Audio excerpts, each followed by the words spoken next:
we explore how the Queen has managed some of her greatest trials and tribulations. Anything that could go wrong did go wrong. It was like slap, slap, slap across the face of the royal family. From scandal and disaster... The flames seem to be 200 feet high. She's standing there, this small figure in a raincoat. You could see it in her face. The emotion was palpable. To tragedy and murder. My brother and I were at the castle, and we actually heard the bomb go off. We were to smithereens. And of course, there was nothing left. And find out what it takes to be Queen when your family and the nation are tested to the limit. She is. She's getting out of the car. Nobody knew what the reaction was going to be. It was a very dangerous time for the royal family. Being queen, being monarch. Grenfell Tower, June 2017. The worst residential fire in the UK since World War II. 72 people were killed. Dozens more were injured.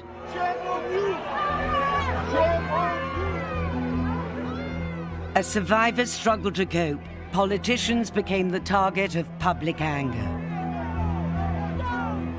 I was down there at the time. Tempers were at breaking point.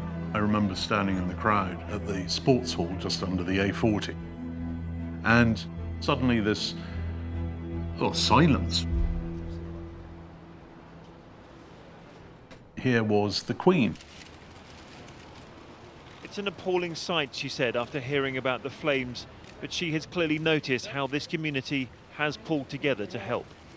She was talking to people without any of the protocol and sort of people surrounding her. It was just the Queen, defusing some of the anger and some of the emotion. I think when you have some colossal tragedy or national shock, all the usual responses are there. Anger, incomprehension. And the Queen somehow rises above that. When she appears, it's a different mood. I think it's come over very strongly. It's because the community's been to help. There she is, looking strong, smiling, giving comfort. And that's what the Queen does at times of national tragedy. Just 3 weeks before Grenfell, the Queen had gone to Manchester in the wake of the concert bombing. Throughout Manchester's Children's Hospital, there was a ripple of excitement when news spread this morning of the Queen's unexpected arrival here. The royal family in general, the Queen in particular, are meant to act as national conduits of feeling. So when the Queen turns up at the site of the Manchester bombings at Grenfell Tower, it is as if the whole nation is showing their sympathy, and that perhaps is their function. What the Queen called a wicked act had, she said, brought this city together. Very interesting how everybody has united, haven't they, here? Well, it's been amazing, really. I think the thing with the Queen is that she's always herself. She's not some actress putting on a part. So she's going there because she feels it's her duty to be there. It's a hard row to tread between, on the one hand, being stoical, being brave. You had enjoyed the concert, presumably? Yeah, it was really good. Was it? And on the other, showing that they feel, and perhaps the balance has swung over the Queen's reign. I got to meet her before the concert as well. She was lovely. Really? Yeah. Perhaps at first it was more about showing courage, steadfastness. Now it's a little more about showing feeling. But the important thing is just for the Queen to be there. It's almost like, as the mother of the nation, as she is supposed to be, you just want Mummy to be there in times of national trouble. By rushing to Grenfell and Manchester immediately after those disasters, the Queen got the mood of the nation right. But 50 years earlier, her judgment was not as sure. On the 21st of October 1966, a slag heap collapsed upon the South Wales mining village of Aberfan, engulfing the local primary school. The school lay in the direct path of the disintegrating man-made mountain. 144 people were killed, 116 of them children. Their children were buried in that mud. Mud almost filled the classrooms. With shovels, if necessary, with bare hands, they pitted themselves against the uncounted tons of slimy filth. Aberfan was one of the first great national disasters that the Queen had to handle. She issued a statement expressing her condolences, but rather than going straight to the scene, she waited and sent Prince Philip instead. The reason that she gave for this delay was that she thought that if she was there, she would attract attention when people should be dealing with their grief, and that's what she wanted to avoid. She said that she was terrified that all the fuss that would accompany her visit might mean, God forbid, that some child was missed in the wreckage. But it was misunderstood. A lot of people were incredibly critical. The monarchy doesn't care, etc. It was a huge national tragedy, and still the Queen did not show up. But now, Daily Mail journalist Robert Hardman believes there was another little-known reason the Queen didn't rush to the scene. What everyone I've spoken to about it says is that the Queen was really worried that she would let the side down. She didn't want to go there and make things worse for these families. She was a young mother. Prince Edward was a baby, and she knew she was going to be as overwhelmed as everybody else was. And the last thing people want is a sobbing Queen crying on their shoulder. The tragedy of Aberfan presented a dilemma for the Queen as leader of the nation. How much of yourself do you show when you are confronted with death, with trauma, with a disaster? Of course, you don't want to be seen as apathetic, but also we don't want to see the Queen collapse, unable to cope, overcome with emotion at times when we are looking to her to keep the nation together. Finally, 8 days after the tragedy and under mounting criticism, the Queen made the journey to Aberfan to pay her respects. When eventually she did go at the end of the week, you could see she was genuinely moved by the tragedy of it. When she actually arrived, she spoke with families. There was one woman who'd lost 7 members of her family, and the Queen just sat with her, quietly, saying nothing for half an hour. That was the Queen showing her humanity. The occasions when you see the Queen display her grief, those occasions are very few and far between. But you really do see that emotion in her face. She saved the situation, and I think the lesson was that it's really important to make an instant appearance and not to wait. The Queen learned from her mistake at Aberfan. Over the past 50 years, she's worked hard to make up for it, returning to the village 4 times to meet bereaved families. I think if you ask anyone who's worked with the Queen a long time to name her regrets, one that usually pops up is Aberfan. The Queen said that she has to be seen to be believed. It's one of her favourite mottos. But she has also to be seen to feel, to care.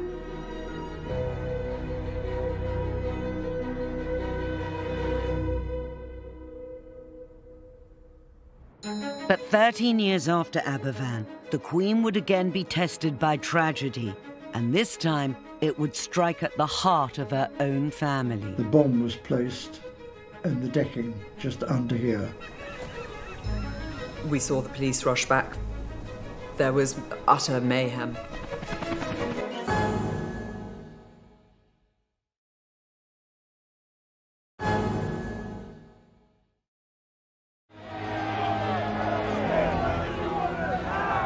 Winter 2019. Britain is bitterly divided by the Brexit crisis. On the 24th of January, the Queen makes a telling speech, to the Sandringham branch of the Women's Institute that's read as an allusion to Brexit. She talks of the importance of respecting the other person's point of view, seeking out common ground, and never losing sight of the bigger picture. This is the stuff of what being a sovereign is, uniting rather than dividing. It'd be very interesting to know what the Queen thought about Brexit. But she has transcended all that. The monarchy should be a unifying factor. People up and down the country admire her. Even Republicans admire her. They may dislike the principle, but they cannot fault the woman. She is all things to all man, and that really works. In a divided country, it often falls to the monarch to lead the work of reconciliation. But some of the most painful conflicts the Queen has had to deal with have been within her own family. It is fitting that here the present Queen should meet the Duke and Duchess of Windsor. He is her uncle, and when he gave up the throne, Princess Elizabeth was a girl only 10 years old. In 1972, the Queen would attempt to make peace with the man who nearly brought down the monarchy. The vendetta had been incredibly long-lived, bitter, horrible, and the Queen Mother had been utterly unforgiving. The Queen's mission would coincide with a state visit to France as Britain prepared to join the EEC the following year. In the National Archives at Kew, royal biographer Robert Hardman has uncovered some remarkable documents revealing the planning of the trip. Here is this very, very important state visit. Today we go on about Brexit, but what we're looking at here is effectively Brentry. This is Britain going into Europe with a lot of grandeur, with balls and dances and all the pageantry that Britain and France can deploy. So this is a very big moment. But for the Queen, the visit also had a personal dimension. Paris was the home of her uncle, the Duke of Windsor, formerly King Edward VIII, exiled to France after giving up the throne for American divorcee Wallis Simpson. This was the man who had abdicated in 1936, and the abdication had really shaken the monarchy. It was a dereliction of duty. It was the worst thing for the monarchy in the 20th century. And it had defined and shadowed the reign of the Queen. As the Queen prepared for the state visit, her uncle was dying of throat cancer. Here we have a letter from the palace to the British ambassador in Paris saying, please make sure there is time in the Queen's schedule for her to visit her uncle, the Duke of Windsor. On the assumption that His Royal Highness and the Duchess are going to be in Paris during the visit, the Queen would like to pay them a private visit. The Duke of Windsor's very, very unwell. The Queen fully understands this may be the last chance she gets to see him alive. The Queen realized that for the sake of unity, to heal this terrible internecine family rift, that she should make a gesture to the Duke of Windsor at the very end of his life. But for the organisers of the state visit, the Queen's meeting with her uncle was fraught with danger. The embassy and at the Elysee Palace and at number 10, what they're really worried about is what happens if he dies either during or just before the visit. And this causes terrible diplomatic seizures. What we have here is a memo to the Prime Minister explaining all the various options. The reports of the Duke's health are becoming more discouraging. The Duke himself has recently cancelled a visit to Spain. Up to what point can he die without ruining the visit? What it boils down to is he can die some weeks before the visit, he can die after the visit, just can't happen during.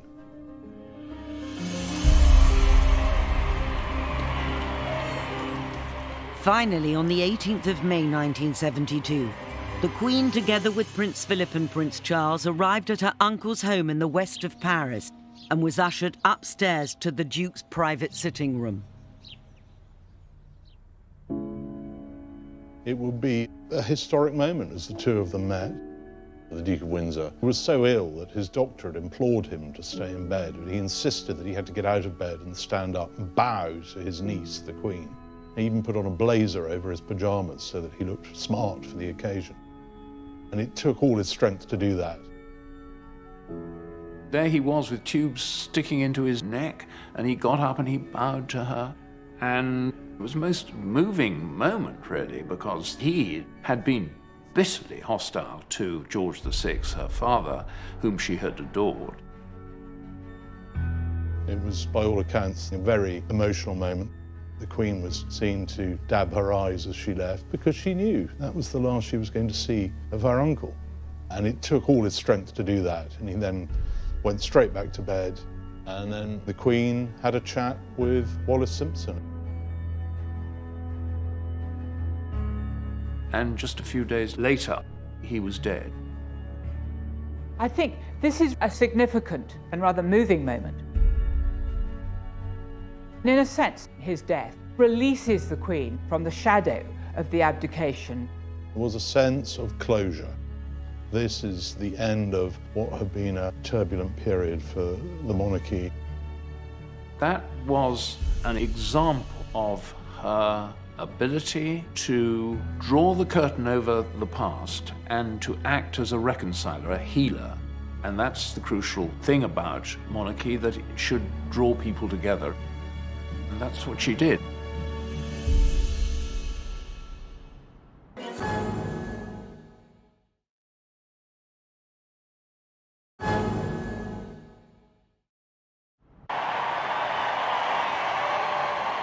Over the course of her reign, the Queen has acted as a unifying force for the nation.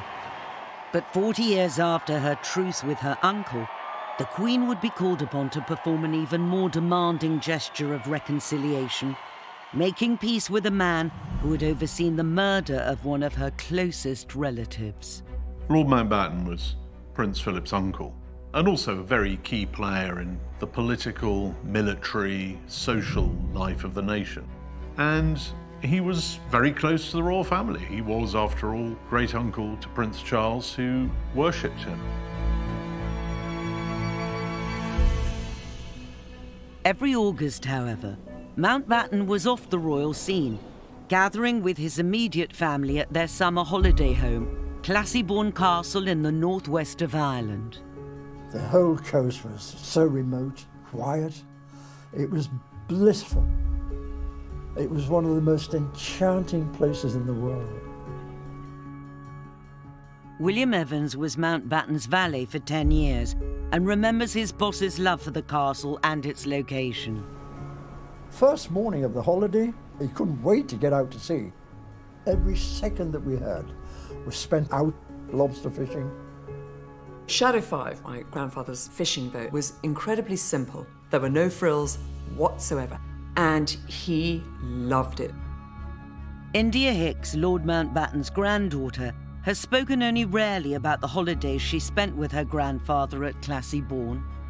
He would try and get as many grandchildren as possible to come every single day. And the excitement of when the lobster pot was pulled out of the water and you could smell it, that Irish smell and the salt water and the lobsters. But idyllic Classiebawn is just 18 miles from the border with Northern Ireland, and in 1979 the Troubles were at their height. It is extraordinary that just when tension and violence were at their most acute, Mountbatten still did his summer holiday in Ireland. All the family tried their best, but there was no way they would stop him going to Classiebawn. August the 27th, 1979 was a glorious day. Mountbatten and his extended family, including his daughter and twin grandsons, set out on Shadow 5. But just as they reached open water, tragedy struck. My brother and I were up the castle, and we actually heard the bomb go off. We saw the police rush back for their binoculars. There was utter mayhem. The bomb was placed in the decking just under here, which is just close to where the steering wheel is. This is exactly as the Shadow 5 would have been coming out of the Black Rocks. Lord Mountbatten's on the wheel. And up above is the coast road, where the terrorists were waiting to remotely control the bomb, blew it to smithereens. Of course, there was nothing left. Lord Mountbatten, one of his twin grandsons, 14-year-old Nicholas Knatchbull, and a 15-year-old crew member, Paul Maxwell, were killed. Another passenger, the Dowager Lady Brabourne, died the next day in hospital. It would be hard to define a more cowardly attack in the annals of high-profile terrorism than to blow up a grandfather with his children out fishing on holiday. The Queen was at Balmoral when she received the news of Mountbatten's death. The twin who was not killed later came up to Balmoral, and he arrived late at night and the whole house was shut up, and the Queen rushes down the corridor to greet him, to sort of, enfold him, if you like. And that's a side of the Queen we don't often see. Mountbatten's death hit the royal family really hard. I mean, he was very close, particularly to Prince Charles and to the Queen.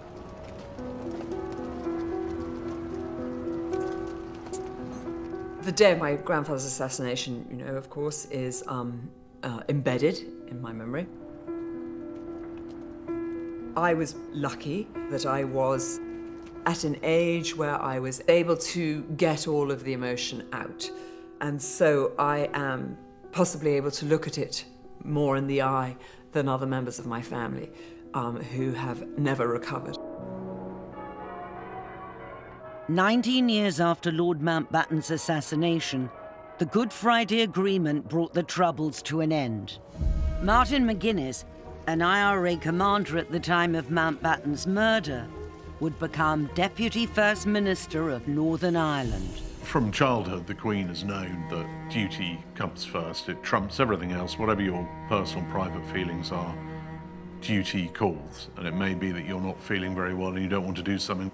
Or it may mean you've got to shake hands with someone who murdered a member of your family and tried to kill you. He was second in the receiving line, and it lasted for just a moment. Extraordinary, nevertheless. The British sovereign and the former IRA commander shaking hands. She showed magnanimity and astonishing political savvy in shaking hands with Martin McGuinness, the man who was probably responsible for the death of Lord Mountbatten. 2 years later, in 2014, the Queen invited Martin McGuinness to Windsor Castle for a state dinner in honour of the President of Ireland. As head of state, she is constitutionally bound to do what the state wants her to do, and if the state wants her to bury the hatchet, then that is what she has to do. We'll never know probably how privately she felt about it. Private grief is not allowed to trump public need for a political reconciliation. She has embodied the whole business of reconciliation in her own person. And that is really quite something in an age where old hatreds are extremely difficult to extinguish. Over the decades, the Queen may have mastered the art of diplomacy, but mastering her own family has always been more of a challenge. I do not know how the Queen coped with all those catastrophes. Boy, if you think it's horribilis now. Celebration, marking 40 years since Elizabeth became Queen. Instead, it would become one of the most challenging years of her reign, when her skills as monarch and mother would be tested to the limit. 1992 was extraordinary. It was month after month, every month, a different scandal. It started in January, those pictures of Fergie and Steve Wyatt. Anne and Mark Phillips announced that they were to divorce. Divorce? Very much. Never been mentioned. Then there was the tour of India that was supposed to mark a reconciliation, and instead we saw Diana photographed ostentatiously alone. Andrew and Fergie split up. She's been accused of extravagance, bad taste, and an over-exuberant manner. The Squidgygate tapes, late-night conversation between Diana and her lover, recorded and broadcast to the nation. It was like slap, slap, slap across the face of the royal family. I mean, it just didn't stop. And the paparazzi were out there trying to get the photographs to go with all these stories. Fergie is photographed having her toes kissed by her financial advisor. Papers say the pictures show the truth about his relationship with the Duchess. What is your exact relationship with the Duchess of York? Could you tell me that, please? And they were all at Balmoral when the news broke. And the Queen had to come down to breakfast and see them all reading the papers. Some of the stories were really things you wouldn't have wanted to discuss much with your own family, let alone with the head of state. The Queen herself is reported to have said to a friend, "Where did I go wrong?" One event did more than any other to shatter the picture-perfect image of the royal family. A biography of Princess Diana by journalist Andrew Morton. There was a huge build-up to the Andrew Morton book, and I had an idea of what was coming, but not quite sure what the scale of it was going to be. We were told to batten down the hatches and try and deal with it as best you can. But how do you deal with something that is there in print?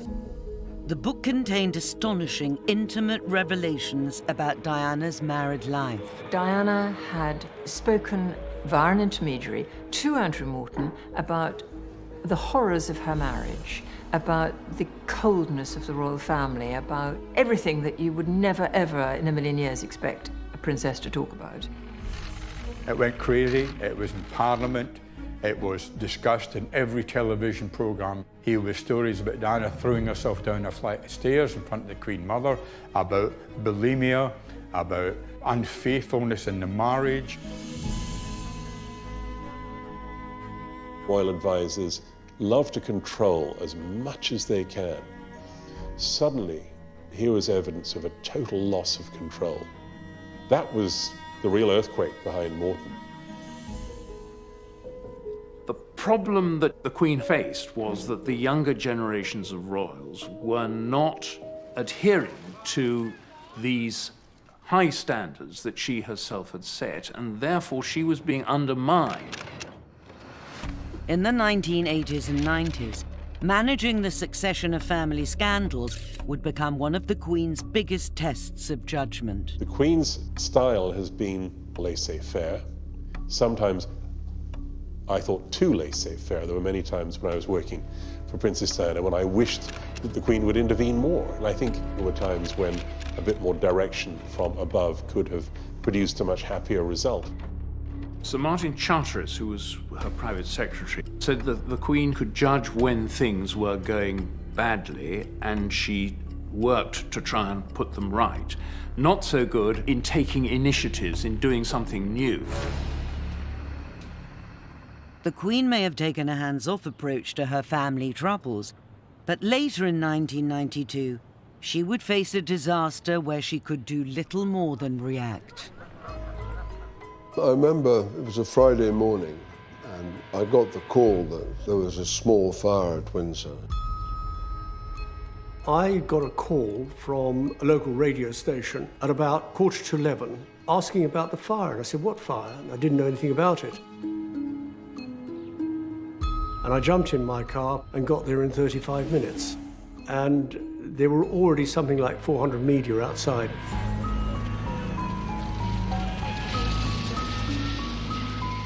From 5 miles away you could see smoke, and you could actually see flames from about a mile away. It was horrific.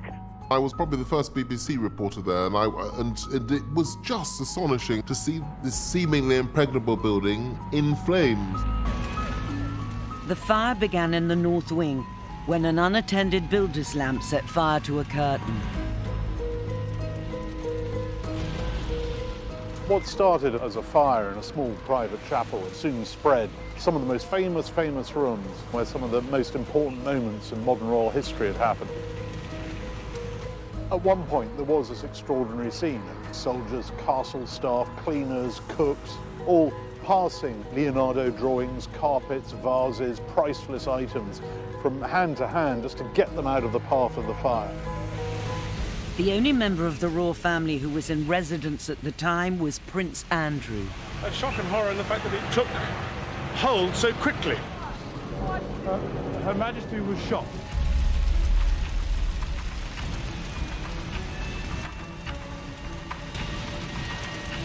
The Queen arrived to see the house which she'd grown up in, the place with so many memories, the place from which her family take their names.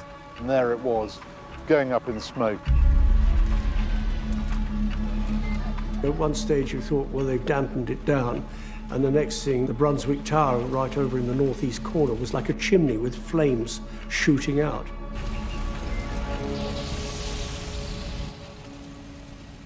The massive salvage operation helped save most of the priceless furniture, but the fire had destroyed over 100 rooms. The Queen was devastated by it. You could see it in her face. The emotion was something palpable. You don't often see that utterly depressed look on her features. There is a photograph of her while the fire rages, this castle that she has loved.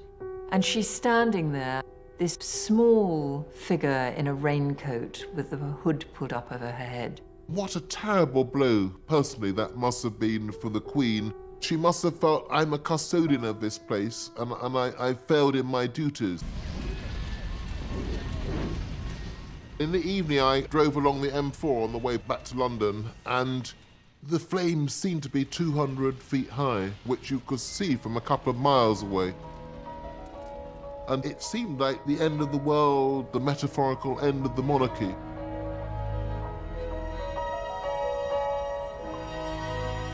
Four days after the fire, the Queen delivered a speech at the Guildhall in London. It was being made to mark her Jubilee, but at the end of a year of scandal and disaster, it became a plea for understanding. She had a very bad cold, and she'd also breathed in quite a lot of smoke. She was having some difficulty speaking, and she said to her private secretary, I think I'd really rather ask the Duke of Edinburgh if he could deliver this. And her advisor said, no, look, I think you need to make this speech. 1992 is not a year on which I shall look back with undiluted pleasure. It's a speech that's remembered for two words in particular. It has turned out to be an annus horribilis. Or to transpose it into the Sun's charming argot, one's bum year. And I think she felt those two words really summed up the year that she'd been through. I sometimes wonder how future generations will judge the events of this tumultuous year. I dare say that history will take a slightly more moderate view than that of some contemporary commentators. I think that was another rare moment where you saw the vulnerability of this woman. She may be monarch, but she is still, underneath it all, a woman who feels and hurts just as we all do. I think everybody realised, yes, of course, various members of the royal family have made mistakes, things have been done that shouldn't have been done. But that speech and that moment summed up, this is a human institution. And it did have that effect of turning things around.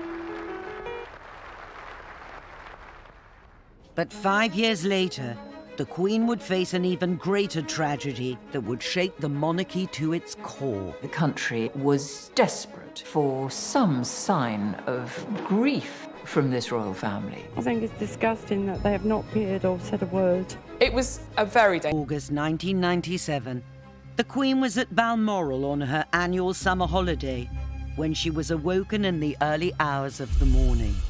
We have reports from Paris that Diana, Princess of Wales, has been killed in a car accident. They were apparently being pursued by paparazzi on 2 motorcycles. In terms of the death of an individual, it was perhaps the biggest story in the world since JF Kennedy's assassination. And it just was astonishing how many people seemed to be personally affected because she had been this universal, much-loved figure. Diana's death shocked the world. But rather than rush back to London to lead the nation in grief, the Queen remained at Balmoral. Well, I can remember I came up to London, and when I got to the top of the Mall, I realised that Buckingham Palace was totally shut. There were no lights, there was nothing. And yet all these thousands of people, very quietly, had come there, and there was nobody at home. There was no information coming out. They weren't briefing the press, they were just kind of on lockdown, there was no information. Clearly the country was desperate for some sign of grief from this royal family, who just seemed to be carrying on as normal. For the past 5 days, most of the royal family, including the Queen, have been 521 miles away at Balmoral, leaving the palace empty with no flag flying. People wanted to see the Queen. Where's our Queen? Where are you, ma'am? Where's our flag? Speak to us, Mom. Your people need you. Show us you care. Very, very, very disgraceful, I find their behaviour. Very disgraceful. What do you think, madam? I think it's disgusting that they have not appeared or said a word. I think it's a disgrace on the whole royal family. It was a very dangerous time, I think, for the royal family. It was perhaps the single clearest moment in her reign when she and her people were at odds. But since Diana's death, the real reason for the Queen's silence has become clear. That week after Diana died, the Queen, I think probably rightly, decided to stay in Balmoral to look after the boys, because the boys were her prime concern. They were very young, 12 and 15, and they'd lost their mother in the most horrifying of circumstances. I mean, the most horrendous tragedy for any family, but to have to play it out in the public gaze. She decided to keep the family very private and put her family first. In Diana's death, you saw a tragedy hit a family. They may have been royal, but they were just a family. Prince William and Prince Harry looked uncomfortable in front of the cameras, but this was their first opportunity to read for themselves the touching messages left for them by a grieving public. I think that outpouring of grief and shock took the royal family hugely by surprise. Certainly, I think the Queen was quite shocked and didn't really know how to deal with it.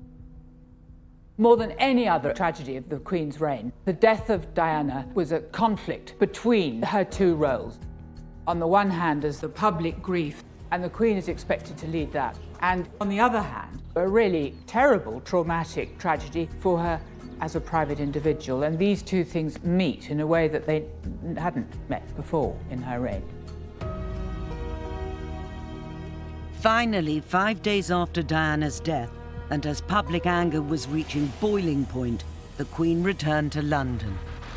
There we see the Queen leaving Northolt-Now Airport on the way down from Balmoral. To me, the most significant turning point of the Queen's reign, and I was there covering it for the BBC live, was the day that she returned from Scotland.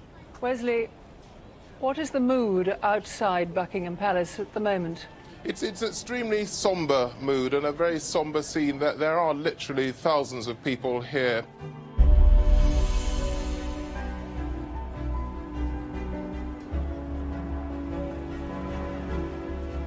She did two extremely significant things, one of which amazed me, which was that the car came down Constitution Hill with her and the Duke, and the car stops outside the gates of Buckingham Palace.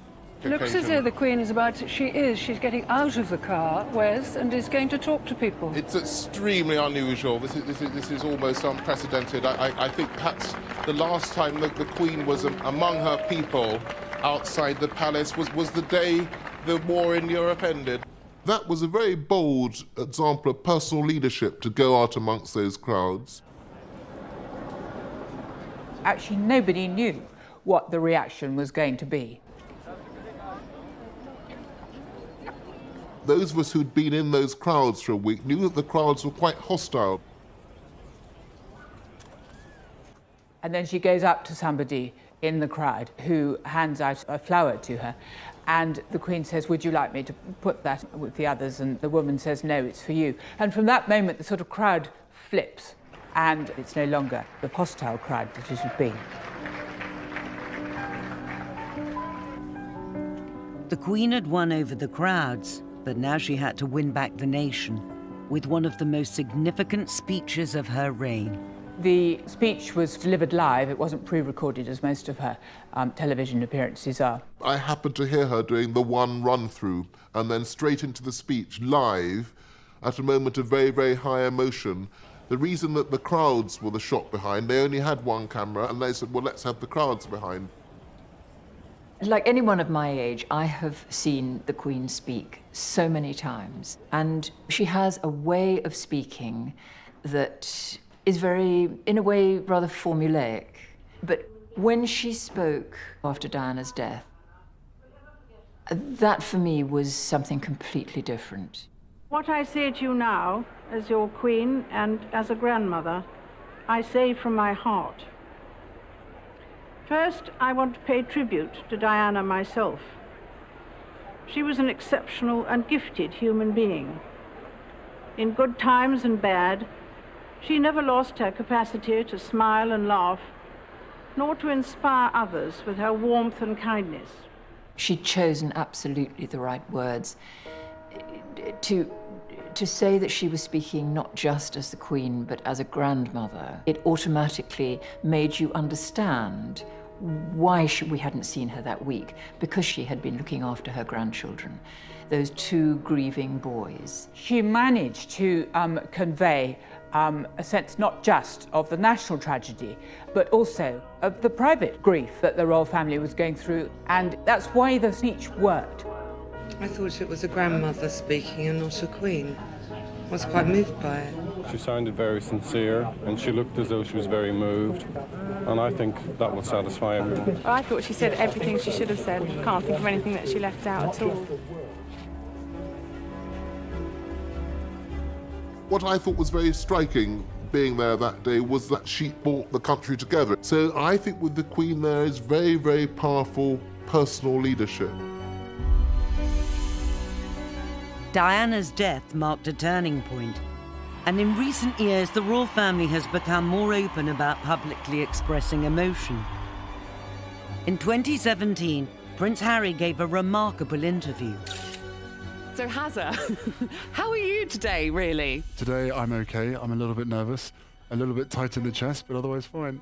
Speaking to a newspaper podcast, he talked for the first time publicly about the emotional impact of his mother's death. Losing my mum at the age of 12 and therefore shutting down all of my emotions for the last 20 years has had a quite serious effect. And actually, all of a sudden, all of this grief that I'd never processed started to come to the forefront. I was like, there's actually a lot of stuff here I need to deal with.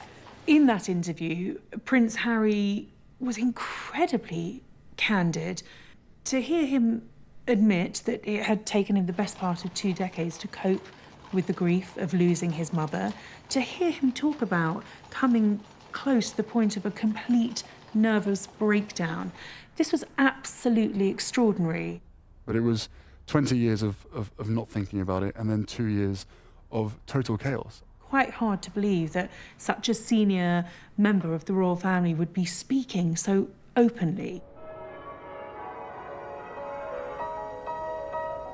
For a century or more, the royals have been stoic about emotion. But what we want from our royals is changing. The youngest generation are very aware of that, and that really shows how far the royal family's come. In the future, it will be William and Harry that the nation looks to in times of grief and tragedy. The nation has always had a place in its heart for both of those boys. Having gone through such a personal tragedy, I think that resonated with people. Anyone who's suffering tragedy themselves can feel that Princes William and Harry understand because they have been there themselves, and they felt the pain just as anybody else would do. I think William and Harry both inherit different qualities from different family members. So William has got a bit of his grandmother's and his father's stoicism. Harry's hilarious. Welcome to Canada! Grab a picture! See all the competitors come by. He's his mother's son. He's very warm, and he wears his heart on his sleeve. The Queen and members of the royal family are part of an institution that was going long before they arrived in the world and will still be there long after they've left the world. And I think that gives them a very unique perspective on the things that go wrong in life. I think you could do a lot worse than those 4 youngsters leading the new generation.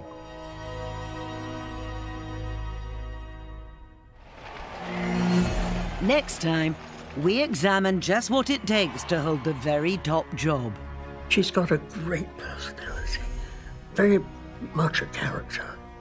The Queen's discretion is her secret weapon. She very, very, very seldom puts her foot wrong. The Queen puts up with many different people, but Ceausescu was too much for her. She made it quite plain. She's always going to be the most important person in a room, but she doesn't have a sense of importance. One of her favourite jokes is if a phone goes off. Nation right. But 50 years earlier, her judgment was not as sure. On the 21st of October 1966, a slag heap collapsed upon the South Wales mining village of Aberfan, engulfing the local primary school. The school lay in the direct path of the disintegrating man-made mountain. 144 people were killed, 116 of them children. Their children were buried in that mud. Mud almost filled the classrooms. With shovels, if necessary, with bare hands, they pitted themselves against the uncounted tons of slimy filth. Aberfan was one of the first great national disasters that the Queen had to handle. She issued a statement expressing her condolences, but rather than going straight to the scene, she waited and sent Prince Philip instead. The reason that she gave for this delay was that she thought that if she was there, she would attract attention when people should be dealing with their grief, and that's what she wanted to avoid. She said that she was terrified that all the fuss that would accompany her visit might mean, God forbid, that some child was missed in the wreckage. But it was misunderstood. A lot of people were incredibly critical. The monarchy doesn't care, etc. It was a huge national tragedy, and still the Queen did not show up. But now, Daily Mail journalist Robert Hardman believes there was another little-known reason the Queen didn't rush to the scene. What everyone I've spoken to about it says is that the Queen was really worried that she would let the side down. She didn't want to go there and make things worse for these families. She was a young mother. Prince Edward was a baby, and she knew she was going to be as overwhelmed as everybody else was. And the last thing